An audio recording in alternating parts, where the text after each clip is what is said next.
All right, guys, we're going to jump right into it. We're talking Unit 1. We know where to start. We know the strategy. Let's talk draw odds. And how I choose a waterhole if I was hunting personally. It's some very, very steep remote country. When the rut ends, they kind of migrate into these areas. I want to touch on the archery elk first in Unit 1, and that includes 2B and 2C. And then I want to talk about late rifle. And then what I'm going to talk about is the draw odds, draw application strategy overall, and just talk about some of the good hunting spots in Unit 1, just regionally, just some good areas to check out. Every unit in Arizona, guys, requires scouting. Doesn't matter how many times you've hunted it, you've got to go in there and scout because the bulls and the patterns change depending on where the water is and just depending on what's happened that year. Let's talk early archery elk. So early archery elk is combined with 2B and 2C, but the elk can water in so many different areas, you got to pay attention. So unlike Unit 9, Unit 10, Unit 7, where it's mainly cattle drinkers, the Unit 1 elk can take water, get water out of so many different areas. There is a lot of cattle drinkers, there's a lot of little ponds, and there's also running water. There's also little creeks and little streams that will typically be running during that early archery season. And not only that, you're going to have a chance of heavy precipitation in September. Because in August and September is a good time, primarily August for monsoons, but man, you can get dumped on in September too. So you have to understand the water. If you guys are planning on hunting water in September for elk, which I think is a very, very productive way to hunt archery elk overall, no matter the season, pay attention to where they're watering, pay attention to where different ponds and different rivers and different streams have a lot of elk track and a lot of elk sign. Because unlike spot and stalking, and unlike chasing bulls that are rutting in the early archery season, you may not see a lot of sign and you may be glassing up bulls and finding these bulls because these bulls are pushing these cows everywhere. But for water, you really want to find sign. If you're going to sit water and you're going to sit, or a wallow for instance, there's a lot of good little hidden wallows in Unit 1 that where these bulls every year go and make a wallow, they dig out a little hole, there's a little bit of water, they pee in it, they crap in it, they do whatever, they get all mudded up and then they go chasing cows around. Very good place to sit. But you want to make sure there's sign there, guys. So that's not necessarily the case if you're sitting on a knob and glassing and calling bulls and you're just kind of creeping through the timber. How I choose a water hole for clients and how I choose a water hole if I was hunting personally is you kind of want to find as remote of a good water source as you possibly can. So given the fact that Unit 1 has a lot of water in a lot of areas, relatively speaking to other units in Arizona, you want to find that water hole that's like kind of by itself, where it's the farthest away from other water sources. In other words, if these bulls push these cows, they have to water in this area. So if you're glassing and you're chasing bulls and you're calling bulls and you find, hey, there's a big bull over there, he's pushing cows around, this is the most likely place he's going to get water because there's nothing really else around. That's where we try to target. And it's not a bad idea just to glass and scout water all before your hunt. You know, it's really important to understand where these elk are moving. So my recommendation for you guys, if you guys draw an early archery Unit 1 tag, spend a full week before the hunt understanding where the elk are. These elk will be hitting water and they will be starting to rut and they will be bugling. These elk will bugle in Unit 1. So unlike some of the other areas that are very famous in Arizona, Unit 9, Unit 10, in the worst condition type years, elk in Unit 1 will bugle. They'll be screaming their heads off. I think because the overall health of the population, and given it's at 8,000 feet, and you have a lot of water everywhere. These elk are pretty much healthy animals. They don't go through these big swings of, lack of antler growth and hard calving areas. And they deal with wolves in Unit 1, which you have to be aware of, but they don't have the dramatic swings of precipitation and feed like some of the elk do up in the northern Kaibab and the Kaibab Plateau in Arizona. So understanding the water sources, understanding how they line up topographically and how to really get a strategy to hunt those elk. Another big factor, guys, that people do not understand when they're hunting early archery elk. The best time to sit water is early on in the hunt. Now, I know you want to go bugling, you want to go calling, you want to do all that stuff, but if your goal is simply to harvest a mature bull, the best time to do it is early on.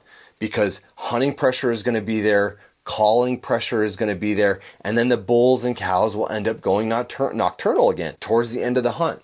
Now, I'm not saying they're not going to be hitting water later on in the hunt. It's a 2-week hunt.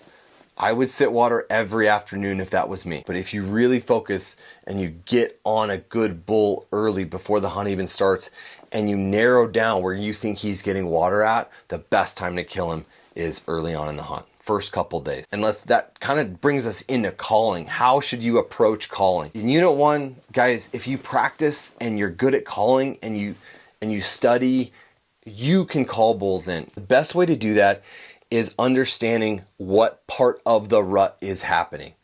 So I'm not a very good elk caller, guys. I straight up, I don't call elk very good. I'm not an expert elk caller, but what I do rely on is paying attention to the elk's body language, paying attention to what's happening in the rut. So if it's early on and these bulls are looking for cows, maybe they're fighting, paying attention to the elk behavior will determine how you call. You don't have to be the world's greatest elk caller to call bulls in. So, simply put, earlier on in the season, if the bulls are just kind of like pre-rutting, they're fighting, they're looking for cows, you use your cow calling tactics first. Secondary bull calling tactics, you bugle back.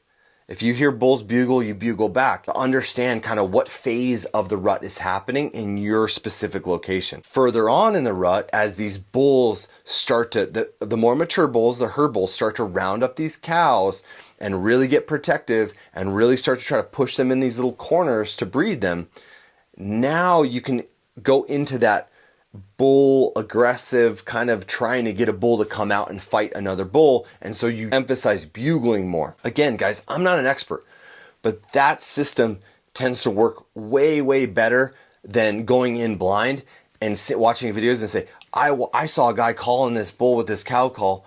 Well, that doesn't work if a bull's already got all of his cows. That's not going to make him emotional, aggressive. He's got all of his cows. What will piss him off is another bull coming in and trying to take his cows, and then you can draw him out. You may not draw him out that far. We're not talking about 500 yards away, but if you get into their zone, you may be able to call him out 100 yards, and that may be all you need. Put him in within bow range of you. And then earlier on, when these bulls are scouring the earth looking for cows, anything they could find, cow calling is extremely effective. So that's my early archery elk strategy and how I approach early archery elk. Water, calling, and then obviously glassing and spot stalking, depending on what you can see. And then that's it, guys. I mean, that's kind of how I like to do it. The draw odds we're going to get into later in this video. We're going to talk late rifle right now. Late rifle is totally different. Late rifle Unit 1 can be very difficult. These bulls are not screaming, they're not bugling, and a lot of these bulls have kind of gone into their winter habitat, which is steeper, and they're harder to find and they don't move that much. So looking in smaller, tighter, steeper country for the late rifle hunt versus hunting meadows and water is the big difference between late rifle and early archery hunting. Late rifle is a whole different animal. Despite what people and a lot of people say, you can still kill really high quality bulls in Unit 1 in the late rifle hunt. You just got to know where to look. You just got to hunt the right spots, which are not obvious. They're not giant spots. So as we kind of drift into these spots, we're going to kind of look into what is a good late rifle hunting spot. More elevation, more canyons, more rock typically, steeper terrain. And they kind of do this, when the rut ends, they kind of migrate into these areas where they live a pretty simple life. I mean, they don't go very far for water and they don't go very far from feed, and they're pretty protected given the habitat that they're living in. Understanding your strategy if you are drawing a late rifle or an early archery, that has to do with where you're hunting. As you can see kind of on the map, some of these areas are way different and way steeper. That doesn't mean these areas don't overlap during the early archery season. For example, areas like Baldy Wilderness, Escadilla Wilderness, which if you go online, that's what you're going to see. You're going to see Baldy and Escadilla. Those areas have a lot of elk, guys. There's a reason why there's a lot of elk there. You can hunt late rifle and you can hunt early archery in there, but it's remote and you have to have a plan going in there. So understanding kind of how that terrain looks and what you're getting into, because it's some very steep remote country. Think about where these elk are going to be, where these people are pushing the elk into some of these draws, because other hunters are going to very, very much affect your hunting in both hunts. Other hunters will affect where these elk go and their overall patterns and habitats and the way they react. We know where to hunt. We know where to start. We know the strategy. Let's talk draw odds. Draw odds in Unit 1 are pretty low, unless you're talking 15 to 20 points, and that goes for non-resident and resident hunters. It's going to take 17 to 20 point range for early archery as a non-resident, and it's going to take pretty similar to that as non-resident rifle too. So early archery, non-resident, you got to be 15 plus points to play the game. Sometimes these hunts differ from year to year. In other words, maybe a lot of people put in for that hunt and adjusted the draw odds last year, and not so many people will put in for the hunt this year and try to draw it, so that will make the draw odds a little bit better for you. So it just kind of, you got to stay within a couple percentage points. I've had a lot of guys think they're 100% going to draw with 10 points because Go Hunt and other sources said that it took 10 points to draw. They were 100% guaranteed, and they didn't draw that following year because a lot of people applied for that unit for whatever reason. And the opposite can happen where you're like, man, I don't think I can draw. But then you realize, oh man, not too many people put in for that hunt, and actually my 10 points got me in, and I was guaranteed to tag. So understanding the draw odds for that as a resident and non-resident are extremely important. I hope the draw odds help you guys, because it can kind of set you guys up to try to plan for your hunt and understand what it takes to draw a Unit 1 tag, because Unit 1 is a premier archery unit, and it's a high-end rifle unit in my opinion. It is one of the units that, if you are going to hold off and try to draw an early archery tag to really experience Arizona bulls screaming and bugling and chasing them around, then hold off for Unit 1 and understand what it's going to take to try to draw that. Obviously, we can get into bonus point creep and all that kind of stuff. That's down the line. Understand, you just have to keep planning and keep building your points, because what I've noticed over the past few years, it's not like everybody with 20 bonus points tries to get a tag. So every year's a little bit different. So if you just build up your points enough, or if you're at that point where you have like 15 to 20 points and you have your schedule kind of lined out, then you should try to draw that tag, because you never know what'll happen. So just draw strategy, guys, and kind of how to go into it.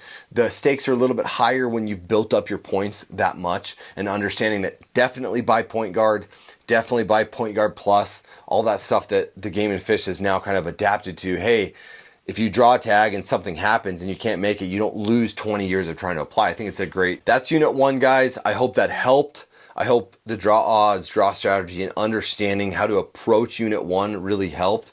I think it's important to understand what you're getting into. It's Arizona elk hunting. There is nothing better that I know of in the lower 48. There's no better place to hunt public land bulls. Public land is open to you for some awesome elk hunting.